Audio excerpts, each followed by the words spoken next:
साथियों, आपने ट्यून किया है रेडियो धूम 89.6। मैं हूँ आपके साथ आरजे माया। सब बातों की बात है योगा सबका मूल, दिनचर्या के काम में योग न जाना भूल। हम योगा के महत्व और योगा को न भूलें, इसीलिए शायद प्रति वर्ष 21 जून को अंतर्राष्ट्रीय योग दिवस मनाया जाता है और हमने भी इस बात का ख्याल रखा है। इसलिए आज हमने हमारे स्टूडियो में आमंत्रित किया है हमारे गेस्ट डॉक्टर अंजू भारती को। और डॉक्टर अंजू भारती जी पिछले 8 वर्षों से योग के क्षेत्र में अपनी सेवाएं दे रही हैं। आप एक फिजियोथेरेपिस्ट हैं और योगा इंस्ट्रक्टर भी हैं। तो आइए जानते हैं अंजू जी के बारे में, और साथ ही आज इस कार्यक्रम के माध्यम से हम जानेंगे योग के महत्व को, जीवन में योग करना क्यों जरूरी है इसके बारे में, योग से जुड़ी भ्रांतियों के बारे में, और इसके बारे में समस्त जानकारी आज हमें देंगी डॉक्टर अंजू भारती। मैडम, आपका स्टूडियो में बहुत बहुत स्वागत है। Thank you so much ma'am.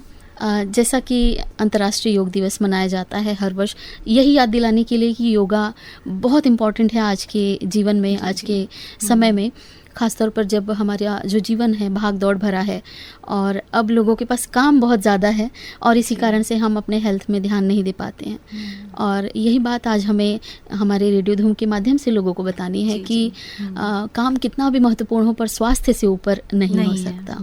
तो आगे हम चर्चा करेंगे डॉक्टर अंजू भारती पर। हम उससे पहले जानना चाहेंगे कि अंजू भारती, डॉक्टर अंजू भारती कैसे बनी और किस तरह से आपने इस प्रोफेशन को चुना, आपने कहाँ से अपनी पढ़ाई की?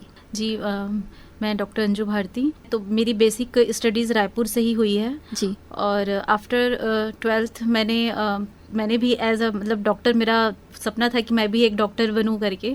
तो मैंने भी उस हमारे टाइम पे पीएमटी एग्ज़ाम्स होते थे जी। अब तो नीट हो गया है, नीट है हाँ। तो मैंने भी पीएमटी की प्रिपरेशन की, ड्रॉप लिया, फिर देन फाइट किया। तो उसके बाद फिर मैंने जो बाई लक या मैं बोल सकते हैं कि उस MBBS इस सीट में नहीं हुआ, डेंटल मुझे मिला था जी। बट मेरा इंटरेस्ट था कि मैं सिर्फ एक पार्ट बॉडी का ना पढ़ूं, मैं होल बॉडी पढ़ना चाह रही थी जी जी हाँ। तो ताकि पूरी बॉडी का मुझे नॉलेज हो। तो मैंने फिजियोथेरेपी फील्ड को चुना जी। तो मेडिकल में जो जाना ही था कैसे भी करके, मतलब क्योंकि उसमें पर्सनल इंटरेस्ट था बचपन से। तो मैंने फिजियोथेरेपी कॉलेज वहाँ पे रायपुर मेडिकल कॉलेज, पंडित जैन मेडिकल कॉलेज रायपुर, जब अभी में कहा रहा है, तो वहाँ पे एडमिशन लिया। फिर वहाँ से पूरा ग्रेजुएशन किया। ग्रेजुएशन के बाद फिर मैंने वहीं पे ही आफ्टर इंटर्नशिप जी स्टार्ट कर दिया था अपना जॉब वगैरह, प्रोफेशन पेशेंट देखना ये। फिर आफ्टर मैरिज यहाँ आई, मतलब आफ्टर इंटर्नशिप ही मैरिज हो गई मेरी 2012 में जी। 12 के बाद फिर मैं रायगढ़ आई, सेटल हुए। फिर यहाँ पे मेरी गवर्नमेंट जॉब लग गई थी जानकी डिस्ट्रिक्ट हॉस्पिटल जी। तो वहाँ फिर यहाँ से अप डाउन करना, जाना आना, 1 साल मैंने मैनेज किया। फिर आफ्टर कंसीव बेबी प्लानिंग की वजह से जी उसको फिर मैंने ड्रॉप किया, स्किप किया उस जॉब को। तो वो एक था कि एक टाइम पीरियड की अब आपको फैमिली प्लानिंग और अपने फैमिली के लिए सोचना है, टाइम देना है जी जी। तो वो टाइम पीरियड को मैंने पूरा फैमिली के लिए यूज़ किया कि हाँ, 2 बेबी भी है मेरे, एक बेटा है एक बेटी है, 11 साल की बेटी है, 7 साल का बेटा है। अच्छा।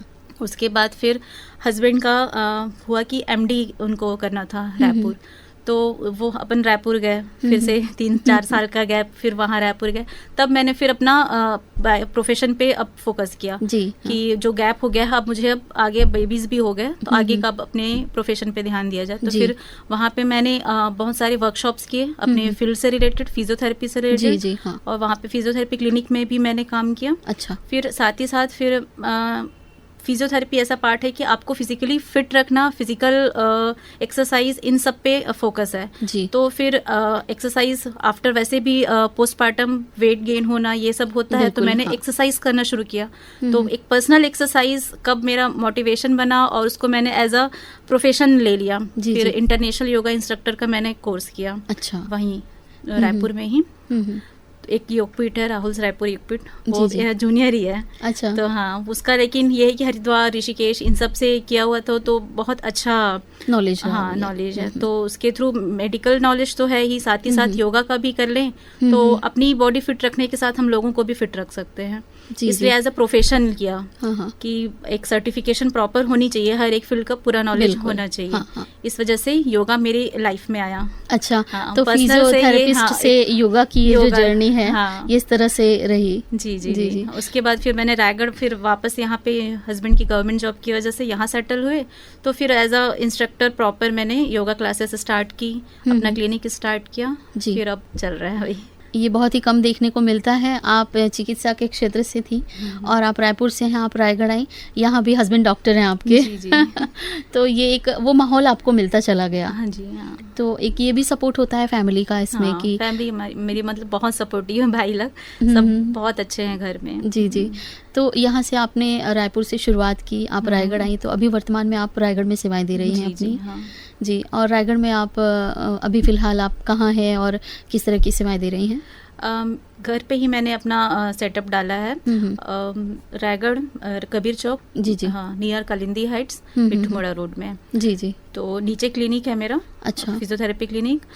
ऊपर हॉल में हम लोग योगा क्लासेस जी और प्लस डांस क्लासेस भी चलती हैं इवनिंग में। मॉर्निंग टाइम योगा के लिए, शाम का समय बच्चों के लिए। अच्छा, डांस भी कहीं ना कहीं फिजिकल एक्टिविटी से जुड़ा हुआ है। मुझे है कि फिजिकली कनेक्ट रहूं चीजों से, इसलिए मुझे शायद वो चीज ज्यादा अट्रैक्ट की। हाँ, तो फिजिकल हेल्थ पे ये फोकस रहा है शुरू से। यदि हम फिजियोथेरेपी की बात करें और योग की बात करें तो इस दोनों को हम किस तरह से समझेंगे?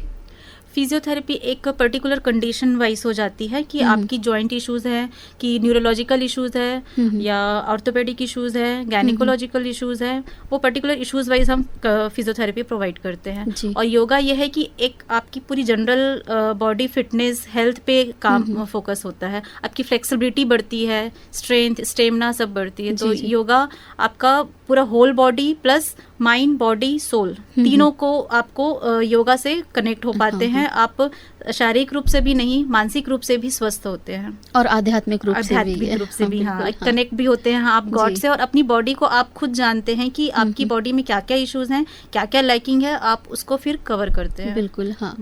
तो यदि हम फिजियोथेरेपी की बात करते हैं, इसमें इंस्ट्रूमेंट्स भी होते हैं फिजियोथेरेपी के लिए, थेरेपी एंड एक्सरसाइज थेरेपी। जी, और योग में किसी खास तरीके के इंस्ट्रूमेंट की जरूरत नहीं होती, कोई टूल्स की जरूरत नहीं होती, वो हम अपने बॉडी एक्टिविटी के थ्रू से करते हैं। किसी पर्टिकुलर आपको एक मैट लेना है, आप एक जगह खोज लीजिए, बस वहाँ पे शुरू हो जाइए। ऐसा नहीं है कि आपको एक बहुत बड़ा सेटअप चाहिए, बहुत सारे इंस्ट्रूमेंट्स चाहिए। जी। हमारे सेंटर में है, फिर भी हम योगा में बहुत सारे इंस्ट्रूमेंट को ले लिए हैं। जैसे टेक्निकल योगा जो होता है, जी, हाँ। उसमें हम योगा व्हील, योगा रोप है, बेल्ट के थ्रू, योगा ब्लॉक्स हैं, एक एंगर योगा आता है जिसमें हम वॉल पे रोप के थ्रू एक्सरसाइज करते हैं। जी। अभी की एडवांस लाइफ में चीजें बहुत धीरे धीरे चेंज हो रही है, एडवांस होती जा रही है।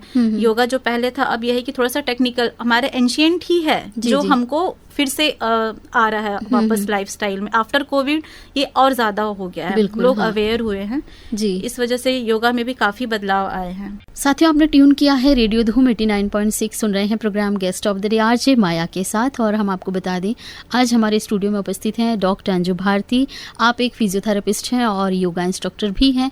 और जैसा कि योग का ये माह पूरा चल रहा है, 21 जून को अंतर्राष्ट्रीय योगा दिवस मनाया जाता है, इसी उपलक्ष्य में और इसी कड़ी में हम अपनी बातचीत आगे बढ़ाते हैं, जानते हैं योग के बारे में कुछ और बातें। तो डॉक्टर अंजू, हम यदि योग की बात करते हैं, योग को एक आम आदमी कैसे समझेगा? क्या है योग? योग एक आम आदमी को समझने के लिए, योग अपने आप में ही बोल रहा है कि योग मीन्स प्लस, पॉजिटिव। आपको पॉजिटिव रहना है, एक जुड़ाव अपनी बॉडी से, अपने आप को कनेक्ट करना स्पिरिचुअल, गॉड, या फिर अपने हेल्थ को जानना। योग में ये है नहीं कि ये मैं नहीं कर पाऊंगा। योग हमेशा आपको पॉजिटिव रहने के लिए प्रेरित करता है।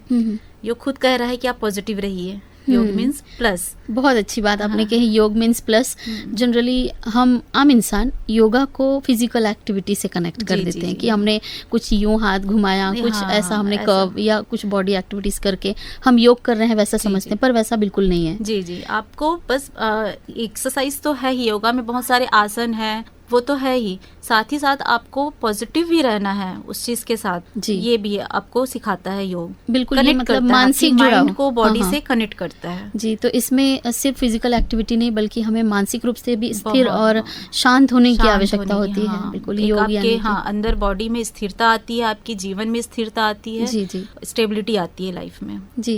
जब हम योग करते हैं तो कई बार ऐसा होता है कि हम कोई वीडियो देखकर योग कर रहे होते हैं या हमने कहीं यहाँ वहाँ से सीखा होता है कि ये योग कर लेना चाहिए। आजकल सोशल मीडिया का भी ज़माना है तो हमें कई प्रकार के योग सोशल मीडिया से भी देखने को मिलते हैं और हम घर में शुरू हो जाते हैं जी। तो ये कहाँ तक सही है, क्या कोई खास नियम होता है इसको करने का? जी जी, हम सडनली किसी भी यूट्यूब चैनल या फिर किसी वीडियो को देख के नहीं कर सकते। मतलब जो भी उसमें दिखाया जा रहा है कुछ हद तक तो सही है, लेकिन उसमें आपको कब सांस लेना है, कब छोड़ना है, कौन से मूवमेंट में आपको ब्रीद इन, कौन से मूवमेंट में ब्रीद आउट करना है, ये सारी चीजों का डीप नॉलेज उसमें नहीं मिल पाता है। सिर्फ आप मूवमेंट देखते रहते हैं और उसके साथ साथ करते चले जाते हैं। फिर एक टाइम के बाद ये होता है कि उसके बाद मुझे यहाँ पे पेन हो रहा है, इस बॉडी पार्ट में पेन हो रहा है, या फिर रेस्टलेस फील कर रही हूँ, ऐसा फील होने लग जाता है जी। तो योगा में ये है कि आपको ब्रीदिंग का भी ध्यान रखना है साथ ही साथ जी। और आपको उसके साथ साथ हर एक आसन को प्रॉपर होल्ड करना है। उस आसन को थोड़ी देर के लिए होल्ड करके रखिए ताकि प्रॉपर उस पोजीशन में आपकी बॉडी स्ट्रेच हो सके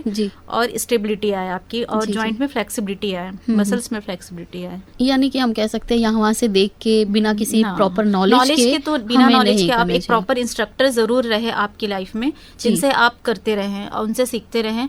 उसके बाद फिर आपको नॉलेज हो जा रहा है तो फिर आप घर पे अकेले कर सकते हैं। और योग का संबंध हमारे आहार से भी है। आहार से भी है, बिल्कुल। तो जब हम योग करते हैं तो क्या हमें नियम अपनाने चाहिए आहार के लिए, पहले और बाद, योग के पहले और योग के बाद? एक तो आप अपनी समय फिक्स कर लीजिए कि आपको इस समय पे करना है। मॉर्निंग टाइम पे ज्यादा हम प्रिफर करते हैं कि सुबह का समय बहुत अच्छा है योग के लिए। और खान पान से अगर देखा जाए तो हम शाम का खाना जैसे ही मोस्टली अपन बोलते हैं कि सूर्यास्त के बाद नहीं खाना चाहिए जी, आपका खाना उस टाइम तक हो जाना चाहिए। फिर भी आजकल की लाइफ और भाग दौड़ की जिंदगी में हर चीज को फॉलो कर पाना तो मुश्किल है। तो अपन 8-9 बजे जैसे भी खाना हुआ आपका, उसके बाद का टाइम हम रात भर सोए फिर सुबह उठे तो वो एक क्या वो फास्टिंग टाइम हो गया जी। उतने देर तक हमने कुछ नहीं खाया।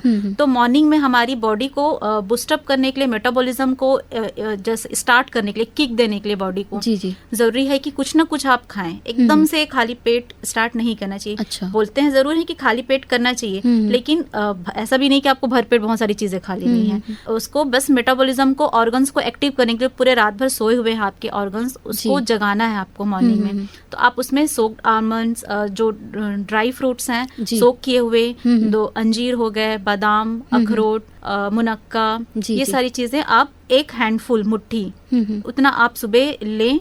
उसके बाद फिर ये रूटीन को स्टार्ट करें।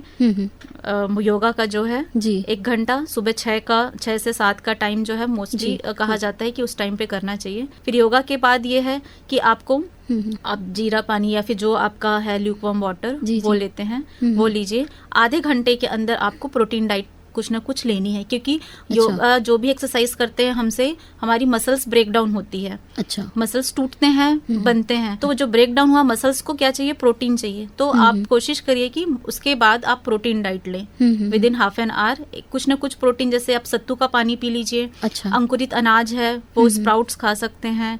ये सारी प्रोटीन में जो चीजें आप ले सकते हैं वो आप लीजिए। उसके आधे 1 घंटे बाद फिर आपका जो नॉर्मल ब्रेकफास्ट है, नाश्ते का है, वो आप ले लीजिए। इसमें डाइट का ख्याल रखना ज्यादा इम्पोर्टेंट है। ज्यादा तली भुनी चीजें नहीं खाना है। प्रॉपर जो सीजनल फ्रूट्स हैं वो भी लेने हैं उसमें जी। हाँ। तो और प्रोटीन का तो इसमें काफी ज्यादा रोल है कि आप अच्छे से उसको ध्यान में रखते हुए डाइट का जी। जैसा आपने बताया कि मसल्स जो हैं वो ब्रेक डाउन होते हैं। हम एक स्टेबल सिचुएशन में हमारी बॉडी होती है, फिर जब अचानक से मूवमेंट स्टार्ट होते हैं तो कहीं ना कहीं उसका कुछ तो इफेक्ट होता होगा। और उसके लिए हमें अपने डाइट से उसको फुलफिल करना है। इसलिए प्रोटीन डाइट जरूरी है। जी जी। तो साथियों, ज़रूर आप इस बात को समझ रहे होंगे कि जब हम योग करें तो जो हमने सुना है कि खाली पेट ही करना चाहिए, ऐसा बिल्कुल भी नहीं है। हमें कुछ तो चीज़ें खानी है ताकि एक सपोर्ट बना रहे बॉडी में, एनर्जी बनी रहे। आप सडन फेंट ना हो जाए, आपका ग्लूकोज लेवल डाउन ना हो एकदम से, जैसे कि डायबिटिक है और हाइपरटेंसिव है, तो उनके लिए भी थोड़ा सा मॉर्निंग में मेटाबॉलिज्म को बूस्ट अप करने के लिए कुछ न कुछ लेना जरूरी है। और जैसा कि हमने शुरू में ही हमने आपको बताया कि आज के समय बहुत भागदौड़ भरी जिंदगी है, लोग बहुत मतलब व्यस्त होते चले जा रहे हैं, और इस कंडीशन में कई बार होता है कि किसी की शिफ्ट सुबह की है, कोई जॉब में जा रहा है, तो वैसी परिस्थिति में क्या किसी और समय पे हम योगा प्रेफर कर सकते हैं? जी बिल्कुल, आपके समय के हिसाब से आप एक शाम का समय भी चूज कर सकते हैं, 5 से 6 का टाइम। जी जी। उस शाम के समय भी आप योगा कर सकते हैं। जी जी। मॉर्निंग में अगर आपसे स्किप हो गया तो इवनिंग में भी आप कर सकते हैं। और कितना गैप होना चाहिए योगा करने के बाद खाने का? जो 1 घंटे का तो होना ही चाहिए। अच्छा।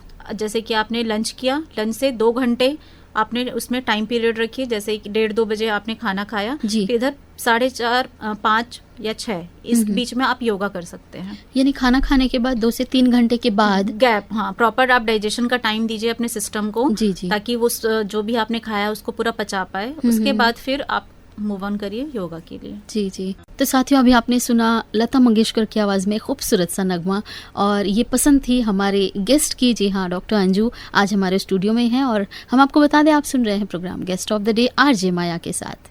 चलिए आगे बढ़ते हैं और योग के बारे में कुछ और जानकारियाँ हम प्राप्त करते हैं डॉक्टर अंजू से।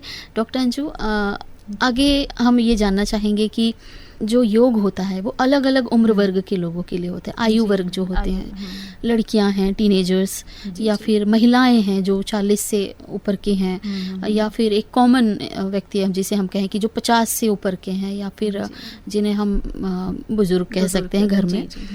तो सबके लिए क्या योग का तरीका अलग अलग होता है? जी जी बिल्कुल, सबके लिए योग का तरीका इसलिए अलग होता है क्योंकि हमारा एज ग्रुप के साथ साथ जो भी हमारी फिजिकल चेंजेस होते हैं जी, वो भी इम्पोर्टेंट है। उसके हिसाब से हम योग को ध्यान रख के करें तो हमारे शरीर के लिए अच्छा रहेगा। जैसे बच्चे हैं तो बच्चों की फ्लेक्सिबिलिटी इतनी अच्छी होती है कि हम यंग या और बुजुर्ग उतना हम नहीं कर पाएंगे, तो उनके लिए फ्लेक्सिबिलिटी एक्सरसाइज उनको हाइट बढ़ाने के लिए, उनकी ग्रोथ के लिए बहुत अच्छी होती है। जी जी। तो हम यहाँ अब उम्र के हिसाब से शुरू करते हैं। 40 से कम वर्ष की जो युवतियाँ हैं उनके लिए किस प्रकार के योगा बहुत उचित होंगे और उन्हें क्या करना चाहिए? जैसे 40 की से कम उम्र की जो युवतियाँ आप बोल रहे हैं, उनमें हम देखते हैं आजकल की लाइफ स्टाइल की वजह से हार्मोनल चेंजेस बहुत जल्दी आ जाते हैं बच्चों के में, और यंग गर्ल्स में तो PCOS, PCOD जो है बहुत आम बात हो गई है।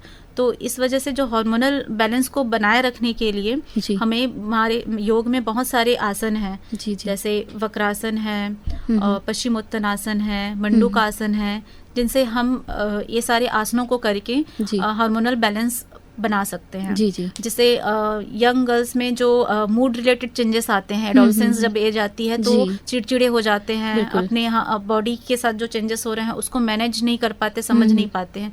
तो ये सारी चीज़ें कि आपको योग करने से क्या है, उनको वो चेंजेस को इजिली एक्सेप्ट कर लेंगे एक तो, और मेंटली स्टेबल रहेंगे। बिल्कुल बिल्कुल। इस वजह से लाइफ में योग का बहुत इम्पोर्टेंट है। जी जी। और यदि हम महिलाओं की बात करें जो 40 वर्ष से ऊपर की हैं, कई बार मेनोपॉज का समय भी उस समय होता है, तो 40 वर्ष से अधिक की जो महिलाएं हैं उनके लिए किस प्रकार का योगासन ज़्यादा उचित होता है और उन्हें क्या करना चाहिए?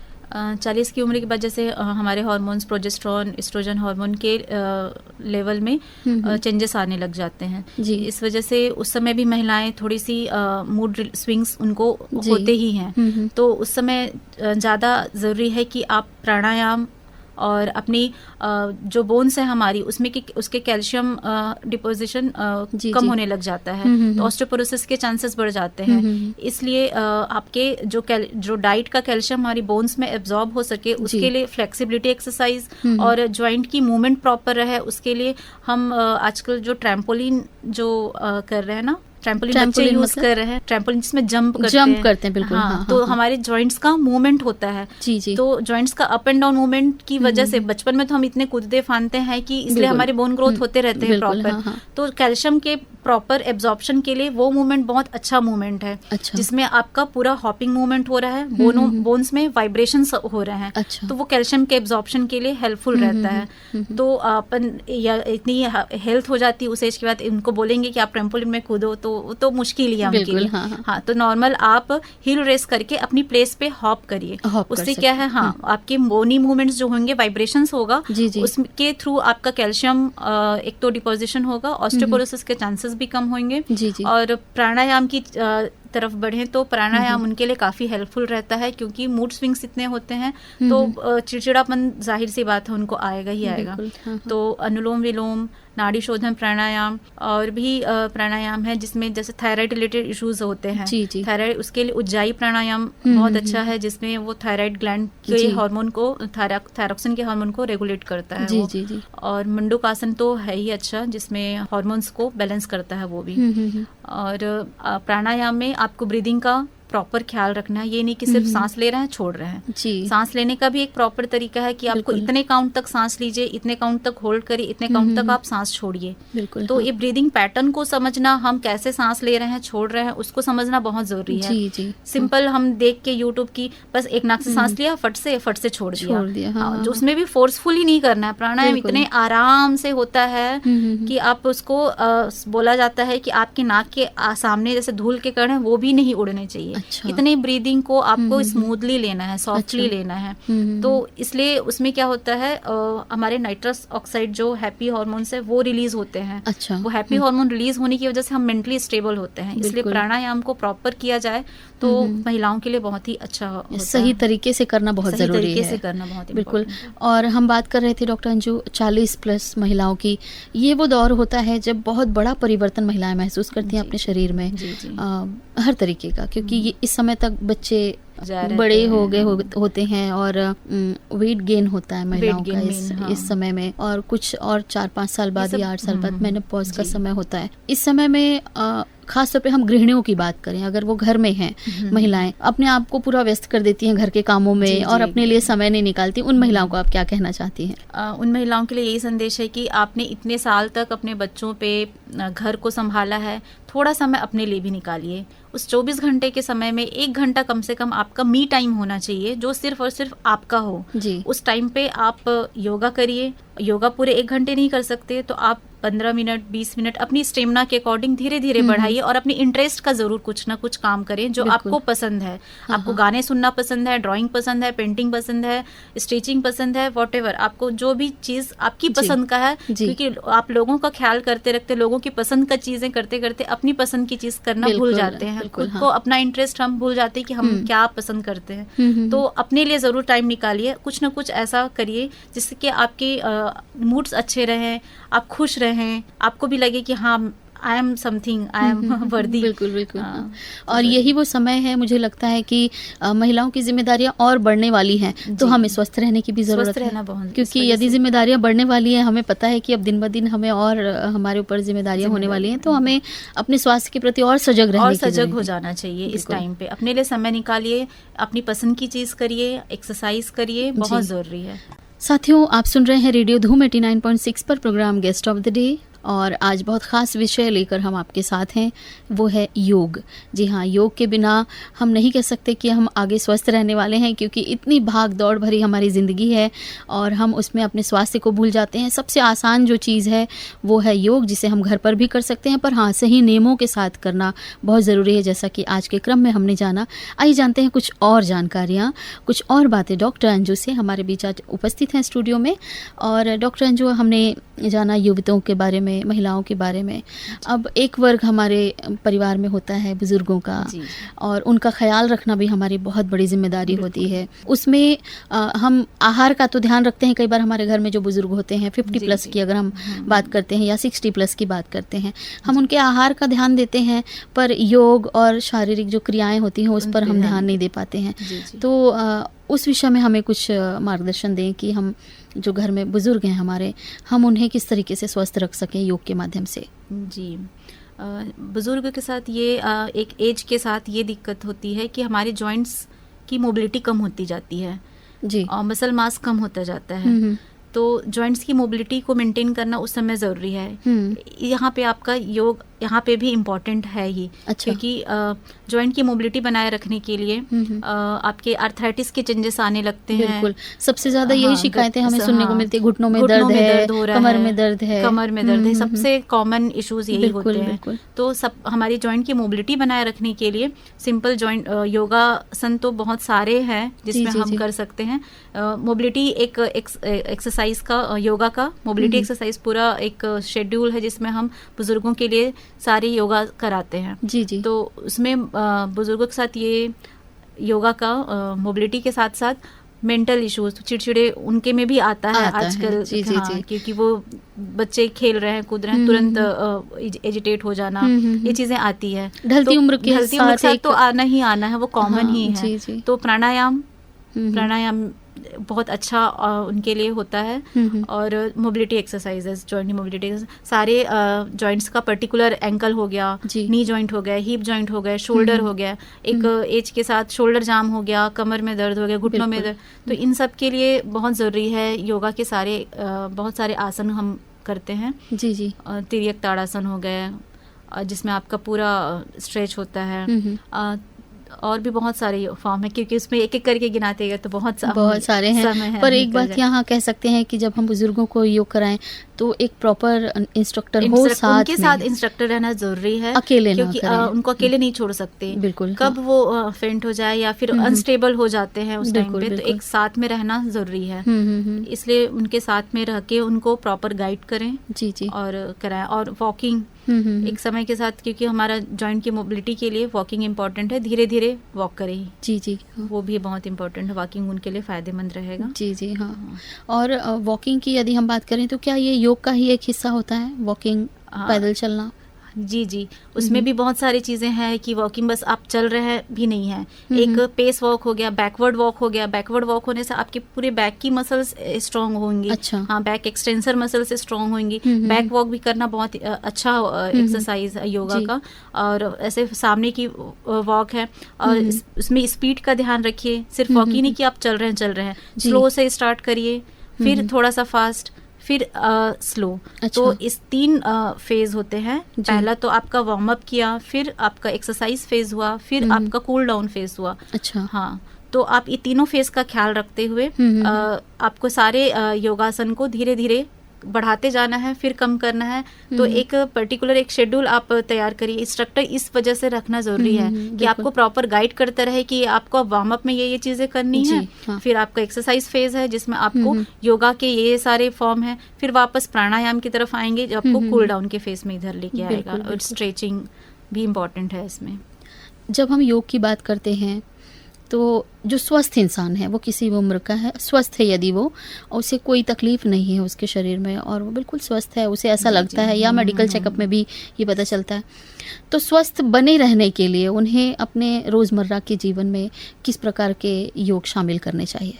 हमेशा स्वस्थ शरीर है तो हम और ध्यान नहीं दे पाते हैं कि हम तो स्वस्थ, हमको कुछ नहीं हुआ है तो और योगा नाम सुन के लोगों को लगता है अरे बहुत बोरिंग होता है ये, हम इंटरेस्ट नहीं आता है योगा करने में। ऐसा नहीं है, आप योगा करते जाएं, उसमें आप जब घुसते जाते हैं, डीप आप जाते हैं, तो आप इससे अच्छी कोई भी चीज़ नहीं है। क्योंकि आप अपनी बॉडी से कनेक्ट हो रहे हैं, अपने माइंड से कनेक्ट हो रहे हैं, आपके सोल से कनेक्ट हो रहे हैं। बिल्कुल। तो स्वस्थ एक मनुष्य के लिए जरूरी है कि वो स्ट्रेचिंग हो गया ताकि उसके मसल्स की फ्लेक्सिबिलिटी बनी रहे, हर एक मसल्स की। तो स्ट्रेचिंग एक्सरसाइज हो गई जिसमें सारे चक्रासन हो गए, बैक बेंडिंग एक्सरसाइज, क्योंकि बैक का भी ध्यान रखना जरूरी है क्योंकि हमारा बैठते हैं, चलते हैं तो पोस्चर हमारा हमेशा सामने की तरफ झुका हुआ रहता है।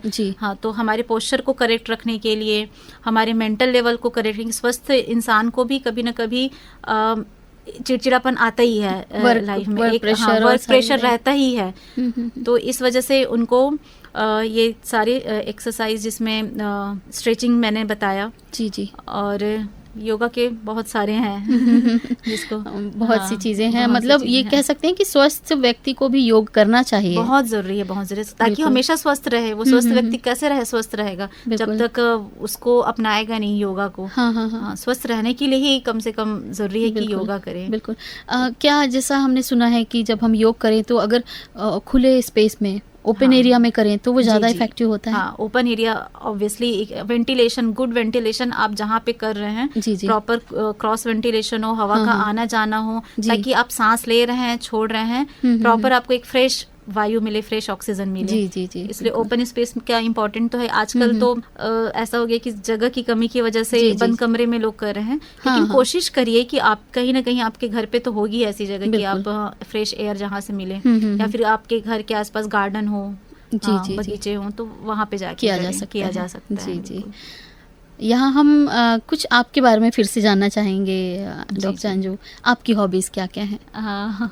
मेरी हॉबीज़ तो जैसा शुरू से मैंने कि फिजिकल हेल्थ, मैं भी क्योंकि योगा क्लासेस लेती हूँ मॉर्निंग में, फिर मेरा थ्रू आउट एक्सरसाइज ही ऐसा होता है, मेरी रूटीन जैसे पेशेंट देख रही हूँ तो उनको एक्सरसाइज बता रही हूँ, फिर शाम को पेशेंट देख रही हूँ फिर उनको एक्सरसाइज बता रही हूँ। एक पर्सनल मेरी हॉबी है फिजिकल फिटनेस, ये तो है ही, और इसके साथ साथ गाने सुनना और डांस, मुझे डांस भी करना भी बहुत पसंद है। अब क्योंकि वो भी फिजिकल एक्टिविटी से कनेक्टेड है तो कहीं ना कहीं वही बताई मैं कि कहीं ना कहीं जुड़ा ही हुआ है ये चीज, तो एक डांस भी बहुत पसंद है, और बच्चों के साथ ड्राइंग। जी। हमने सुना है कई सामाजिक मंच में आपको सम्मानित भी किया गया है स्वास्थ्य के क्षेत्र में, तो इसके बारे में कुछ बताएं। मैं एक्चुअली यहाँ पे रायगढ़ में लायंस क्लब रायगढ़ प्राइड करके एक संस्था, समाजसेवी संस्था है, उससे मैं जुड़ी हुई हूँ। अच्छा। तो उसके थ्रू भी मैंने हर साल एक योगा पे सेशन लिया है जी। योग डे पे हो गया, या फिर डायबिटिक कंट्रोल प्रोग्राम के थ्रू योगा को मंच पे लाया है कि लोग अवेयर हों, इस चीज़ को जाने, योगा की तरफ लोगों का जुड़ाव हो। हम कमला नेहरू पार्क में भी कई बार कर चुके हैं ये एक्टिविटी, जिसमें बहुत सारे बच्चे भी शामिल हुए, बुजुर्ग भी शामिल हुए, यंग भी शामिल हुए, तो लोगों को जानकारी इसके थ्रू ताकि मिलती रहे। किसी न किसी एक संस्था से जुड़े रहेंगे तो हम एक समाज सेवा कर सकते हैं, और लोगों को तक पहुंचने का बहुत अच्छा जरिया है। बिल्कुल। समुदाय तक पहुंचना है हमें, लोगों तक पहुंचना है, इसके लिए हमें एक अगर हम समाज से भी एक मन में भावना रखते हैं तो किसी न किसी संस्था से जुड़कर जब हम काम करते हैं तो हम ज्यादा लोगों तक पहुंच पाते हैं। अपनी जो चीज़ें हम जानते हैं, वो जो बेनिफिट है जो लोगों को पहुंचा सकती, बेनिफिट वो एक बड़े ग्रुप को बता सकते एक टाइम पे। जी। इस वजह से मुझे इंटरेस्ट है कि किसी एक जगह जुड़े रहें ताकि हम समाज सेवा के काम में भी लगातार लगे। इस वजह से उनके थ्रू भी मुझे सम्मानित कई बार किया गया है। जी।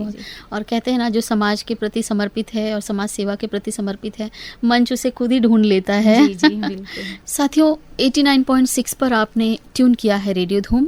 मैं हूं आपके साथ आरजे माया, और हम आज बात कर रहे हैं योग के बारे में, जीवन में योग के महत्व के बारे में। बहुत सी बातें हमें डॉक्टर अंजू ने बताई और बहुत ही अमूल्य जानकारी हमें मिली। अब हम डॉक्टर अंजू आगे जानना चाहेंगे कि आज के समय में हाइपरटेंशन, ब्लड प्रेशर, कुछ इतनी कॉमन चीज़ें हैं जो लगभग हर घर में 4 सदस्यों में से एक को तो है ही।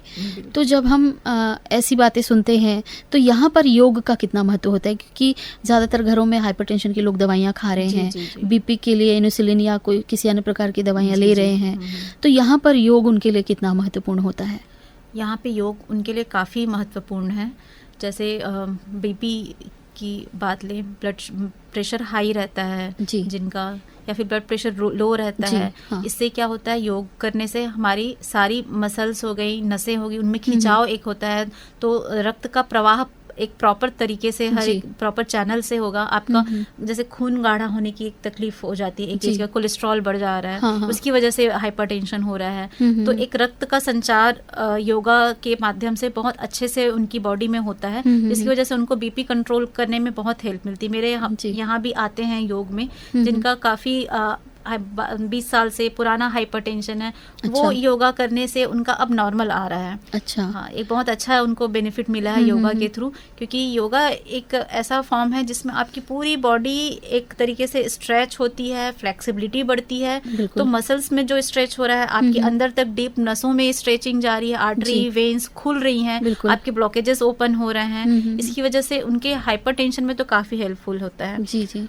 और डायबिटीज में अगर देखें तो डायबिटीज में इंसुलिन का सिक्रेशन प्रॉपर नहीं हो पाता है, या फिर इंसुलिन नहीं बनता है, जो कि काम है पैंक्रियाज का। स्टमक के पास पैंक्रियाज है जो इंसुलिन के सिक्रेशन को रेगुलेट करता है। तो उसके लिए एक्सरसाइज मोस्टली जो होती है डायबिटीज के लिए मूवमेंट जिसमें हमारी बॉडी कर्व हो रही है, मुड़ रही है जी। सारे मूवमेंट वाली एक्सरसाइज जिसमें हम कर्व करते हैं, जैसे कि वक्रासन हो गया, पैंक्रियाज में कॉन्ट्रैक्शन होता है जिसकी वजह से इंसुलिन का सिक्रीशन होता है। अच्छा। हाँ, इसलिए सारी जो ट्विस्टिंग है एक्सरसाइजेस है वो इम्पोर्टेंट रहती है। वक्रासन हो गया, तिर्यक ताड़ासन हो गया, क्रॉस जो मूवमेंट होते हैं जितने भी, वो सारी इसमें योगा में जो एक्सरसाइज है डायबिटीज के लिए इम्पोर्टेंट, जो आपके इंसुलिन को रेगुलेट करता है। जी जी जी। तो ये सारी आप योगा के फॉर्म्स कर तो सकते हैं। क्या योग से हम ये जो दवाइयाँ चल रही होती हैं पेशेंट की, बीपी या फिर शुगर की, क्या ऐसी भी स्थिति आ सकती है कि योग से धीरे धीरे वो दवाइयाँ बंद या कम हो जाएं? बिल्कुल बिल्कुल, ऐसा नहीं बोलूंगी कि एकदम से आप बंद हो जाएगी दवाइयाँ। ये है कि आप धीरे धीरे आपके डोजेस कम हो जाएंगे। अच्छा। धीरे धीरे आपके लेवल नॉर्मल आने लग जाएंगे। बीपी के तो होगा ही धीरे धीरे। आपका किसी चीज का रिजल्ट एकदम सडन नहीं होता। योगा में आप देखेंगे कि इंस्टेंट रिजल्ट नहीं मिलेगा। लोग जिम जा रहे हैं, ये सब वर्कआउट कर रहे हैं क्योंकि उनको तुरंत लगता है कि रिजल्ट चाहिए, इंस्टेंट रिजल्ट हमको मिलेंगे, हमारी बॉडी फिट हो जाएगी।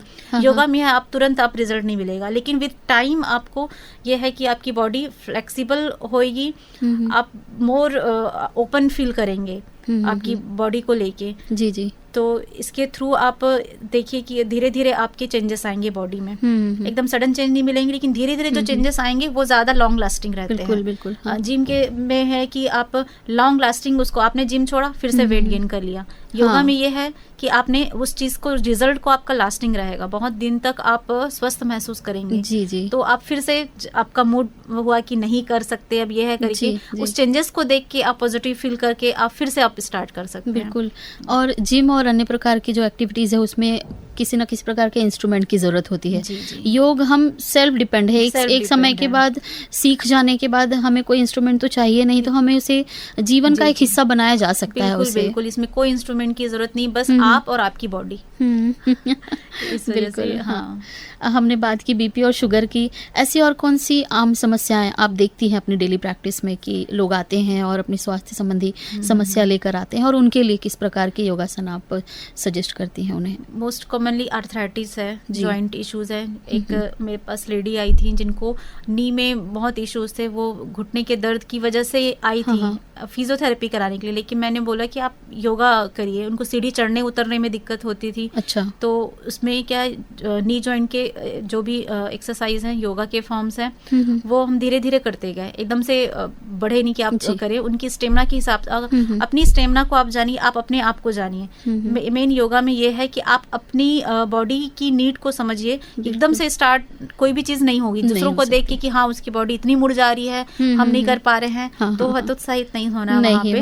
आपको बस अपना निरंतर प्रयास करते जाना है, धीरे धीरे धीरे धीरे रिजल्ट आएगा। अब वो लेडी बोलती है कि अब मेरे को कोई दर्द नहीं है, मैं सीढ़ी चढ़ पहले से ज्यादा अच्छे से अब चढ़ उतर पा रही हूँ। अच्छा। इसके साथ साथ और भी सेकेंडरी इश्यूज थे उनको। अच्छा। हाँ, जैसे यूरिन लीकेज की दिक्कत हो जाती है। एक एज के बाद लेडी को होती है कि छींकने से, खांसने से यूरिन लीकेज की दिक्कत हो जाती है कि तुरंत उनको हो जाता है। तो एक हमारा पेल्विक फ्लोर होता है, जो पेल्विक फ्लोर मसल्स है ना, वो लूज हो जाते हैं। कैसे? ऐसे क्योंकि प्रेगनेंसी हुआ, चाइल्ड बर्थ हुआ, तो पेल्विक फ्लोर का ही काम है पूरा। जी जी। तो पेल्विक फ्लोर हमारा लूज हो गया, लैक्स हो गई वहाँ की मसल्स, उसकी टाइटनिंग में हेल्प करता है ये। अच्छा। बटरफ्लाई पोज हो गए, जिसमें तितली आसन है। जी जी। और दीवार के सहारे भी बहुत सारे एक्सरसाइज हैं जिसमें हम पेल्विक फ्लोर को स्ट्रेंथन करते हैं। उससे उनकी ये समस्या भी दूर हुई। अच्छा। न सिर्फ उनका नी जॉइंट का पेन कम हुआ, और ये भी इश्यूज ठीक हुए। तो उनको देख के एक खुद को प्रेरणा मिलती है कि इतनी सारी इश्यूज अगर उनकी ठीक हो रही है तो लोग जागरूक क्यों नहीं हो रहे हैं। हाँ। लोगों को भी जागरूक होके ये सब चीजें अपनानी चाहिए लाइफ में। और कितना अच्छा होता है यदि हम दवाइयाँ न लें और बिना दवाइयों के ठीक हो जाएं, तो इससे बेहतर तो कुछ हो ही नहीं सकता। उनकी बोल रही थी हफ्ते में मेरी 2000 की दवाइयाँ सिर्फ खाती थी। अच्छा।